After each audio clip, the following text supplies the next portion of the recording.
प्रिय स्टूडेंट, मेरे चैनल पर आप सभी का स्वागत है। आज के क्लास में हम आप सभी के लिए लेकर आ गए हैं ऑब्जेक्टिव क्वेश्चन यानी चैप्टर नंबर 6 का। इस चैप्टर को हमने कंप्लीट पढ़ा दिए हैं। आपको ये पता है, यदि आप हमारे क्लास को डेली करते हैं तो आपको बहुत ही बेहतरीन तरीक़ा से ये पता होगा कि ये क्लास किस तरीक़ा से चल रहे हैं। यानी इसका 2 क्लास हो चुका है। चैप्टर नंबर 6 में जो है 6 में यानी क्लास 10th का यह चल रहा है हिस्ट्री यानी सोशल साइंस का 2 क्लास हो चुके हैं। आज ये तीसरा क्लास में ऑब्जेक्टिव होगा, यानी आज ये 6ठा नंबर क्लास का ऑब्जेक्टिव सब्जेक्ट पूरा कंप्लीट हो जाएगा।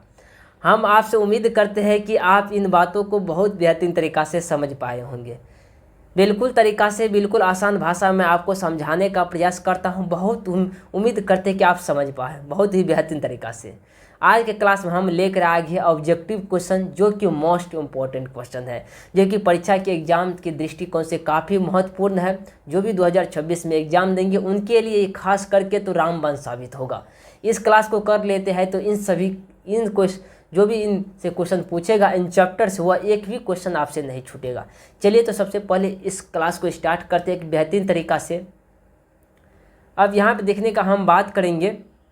सबसे पहले ऑब्जेक्टिव निकाल लेते हैं, तब जा करके आपसे हम कुछ विशेष जानकारी देंगे आपको।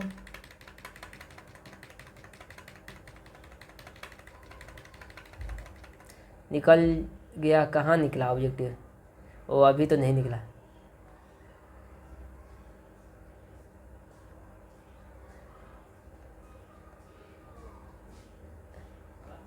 हाँ, निकल गया। अब ऑब्जेक्टिव आ गया। ठीक, यहाँ से स्टार्ट हुआ, ठीक ना।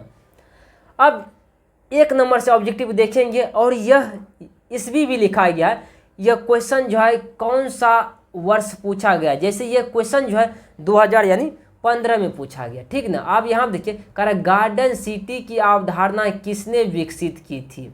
देखिए ध्यान सुनिए, कह रहा है कि गार्डन सिटी की अवधारणा किसने विकसित की थी। ये जो किया था ए.वे. जेनर हार्वर्ड ने किया था। किसने किया था? ए.वे. जेनर हार्वर्ड ने किया था। ठीक, बहुत ही बेहतरीन तरीका। अब यहाँ देखिए अगला नंबर देखिए, कह रहा है जनसंख्या का घनत्व सबसे अधिक कहाँ होता है। 2000 ये जो है 13 में ये क्वेश्चन पूछा गया है। जनसंख्या का घनत्व हमने बताए थे, जब चैप्टर पढ़ाए हुए थे तो वहाँ बताए सबसे ज़्यादा जनसंख्या जो होता है वह महानगर में होता है। ऑप्शन नंबर डी को टिक करके क्लिक कर दीजिए, ठीक ना। कह रहा है कि निम्नलिखित में से किस सिख गुरु का जन्म पटना में हुआ था। 2022 में यह क्वेश्चन पूछा गया है। कह रहा निम्नलिखित में से किस सिख गुरु का जन्म पटना में हुआ था। ये जो हुआ था 10वें गुरु का पटना में हुआ था। ऑप्शन नंबर डी को टिक करिएगा। किसका हुआ था? गुरु 10वें का हुआ था। ऑप्शन नंबर डी को टिक करिएगा, ठीक ना। अब यहाँ देखिए, बिहार बंगाल से कब पृथक हुआ। बिहार जो है ना बंगाल से कब पृथक हुआ। ये जो हुआ 1912 ईस्वी में हुआ था। कब हुआ था? 1912 ईस्वी में, यानी ऑप्शन नंबर ए को टिक करिएगा 1912 ईस्वी में, ठीक ना। अब यहाँ पे देखिए बंगाल का विभाजन कब हुआ। 2021 में यह क्वेश्चन पूछा गया है। बंगाल का विभाजन जो हुआ था ये हुआ था 1905 ईस्वी में हुआ था। ऑप्शन नंबर सी को टिक करिएगा। यानी बंगाल का विभाजन कब हुआ? 1905 ईस्वी में हुआ था। ऑप्शन नंबर सी को टिक कर लीजिएगा। कह रहा है कि गोल घर का निर्माण कब हुआ। 2021 में यह क्वेश्चन पूछा गया है कि गोल घर का जो हुआ था ये जो हुआ था 1786 ईस्वी में गोल घर का निर्माण हुआ था।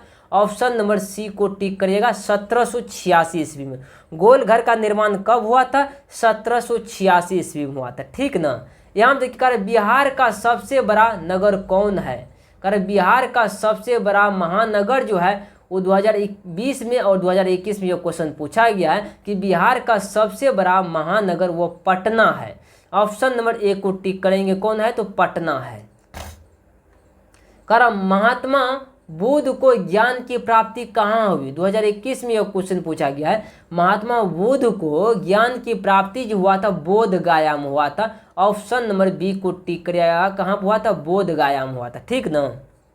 कह रहा है कि सासाराम नगर का विकास कब हुआ था। 2021 और 2022 में यह क्वेश्चन पूछा गया है। सासाराम नगर का विकास कब हुआ था। ये जो हुआ था मध्य युग में हुआ था। ऑप्शन नंबर ए को टिक करेंगे। किस युग में हुआ था? मध्य युग में हुआ था। ऑप्शन नंबर ए को टिक करिएगा, ठीक ना। अब यहाँ पे देखिए कह रहा डॉक्टर राजेंद्र प्रसाद का जन्म स्थान कहाँ है। 2021 में यह क्वेश्चन पूछा गया है, डॉक्टर राजेंद्र प्रसाद का जन्म स्थान कहाँ है। ये जो है ना बिहार में हुआ है, ऑप्शन नंबर बी को टिक करिए। कहाँ पर हुआ है, बिहार में हुआ। डॉक्टर राजेंद्र प्रसाद का जन्म स्थान कहाँ हुआ है, बिहार में हुआ। ऑप्शन नंबर बी को टिक कर लीजिएगा, ठीक ना। अब याद कर समानती व्यवस्था को हटाकर किस प्रकार की शहरी व्यवस्था की प्रवृत्ति हुई। 2020 में यह क्वेश्चन पूछा गया। समानती व्यवस्था को हटाकर किस प्रकार की शहरी व्यवस्था की प्रवृत्ति बढ़ी। ये जो बढ़ी है यानी प्रगतिशील प्रवृत्ति बढ़ी है। ऑप्शन नंबर ए को टिक करिएगा। अब यहाँ देखिएगा सिखों के 10वें गुरु सिखों के 10वें और अंतिम गुरु गोविंद सिंह का जन्म बिहार के किस नगर में हुआ। 2019 में यह क्वेश्चन पूछा गया है। ये हुआ पटना में। सिखों के 10वें गुरु अंतिम का जन्म जो हुआ गुरु गोविंद सिंह का, ये पटना में हुआ। कहाँ पर हुआ, पटना में हुआ। ऑप्शन नंबर सी को टिक करिएगा, ठीक ना। यहाँ देखिए पटना का प्राचीनतम नाम क्या है। अब यह क्वेश्चन 2019 में पूछा गया। कह रहा पटना का प्राचीन नाम जो है पाटलिपुत्र है। ऑप्शन नंबर बी को टिक करिएगा। पटना का प्राचीन नाम क्या है, पाटलिपुत्र है। ऑप्शन नंबर बी को टिक करिएगा, ठीक। यहाँ देखिएगा शहरों में कौन सा वर्ग बुद्धिजीवी वर्ग के रूप में उभर कर सामने आया। 2018 में यह क्वेश्चन पूछा गया है कि शहरों में यानी उद्योगपति वर्ग आया। कौन सा वर्ग आया, उद्योगपति वर्ग आया। कारण कि शहरों में, ध्यान सुनिए, शहरों में कौन सा वर्ग बुद्धिजीवी वर्ग के रूप में उभर कर सामने आया। ये जो आया उद्योगपति वर्ग आया। ऑप्शन नंबर ए को टिक करिएगा, ठीक ना। कह रहा कि पूंजीपति वर्ग के द्वारा किस वर्ग का शोषण हुआ। 2018 में यह क्वेश्चन पूछा गया है। कह रहा है पूंजीपति वर्ग के द्वारा किस वर्ग का शोषण हुआ। ये जो हुआ है श्रमिक वर्ग का हुआ था, मध्यम वर्ग का भी हुआ था, कृषक वर्ग का हुआ था। यानी ऑप्शन नंबर डी हो जाएगा। ऑप्शन नंबर डी को टिक करेगा, यानी सभी वर्ग का हुआ था इनमें से। यानी श्रमिक वर्ग का भी, मध्यम वर्ग का भी, कृषक वर्ग का भी हुआ था। कह कि लंदन में अनिवार्य प्राथमिक शिक्षा कब लागू हुई। 2007 में यह 17 में यह क्वेश्चन पूछा गया कि लंदन में अनिवार्य प्राथमिक शिक्षा कब लागू हुई। ये जो हुआ था 1870 ईस्वी में हुआ था। 1870 ईस्वी में हुआ था। लंदन में अनिवार्य प्राथमिक शिक्षा कब लागू हुई थी, 1870 ईस्वी में। ऑप्शन नंबर डी को टिक करिएगा, ठीक। अब इससे आगे का क्वेश्चन नहीं है, ये इतना ही ऑब्जेक्टिव था इस चैप्टर में। ये पूरा ऑब्जेक्टिव क्वेश्चन है इस चैप्टर के लिए, बस इतना ही काफ़ी है। इससे ज़्यादा ऑब्जेक्टिव नहीं बनते इस चैप्टर में। चैप्टर थोड़ा सा छोटा था, जैसा कि जिस चैप्टर में जितना ऑब्जेक्टिव होते उतना हम कंप्लीट करा देते हैं। आप लोगों की ये क्लास कैसा लगा जरूर वीडियो के कमेंट बॉक्स में बताने का प्रयास करिए। मिलते हैं अगले क्लास में, आज के लिए इतना ही रहने देते हैं।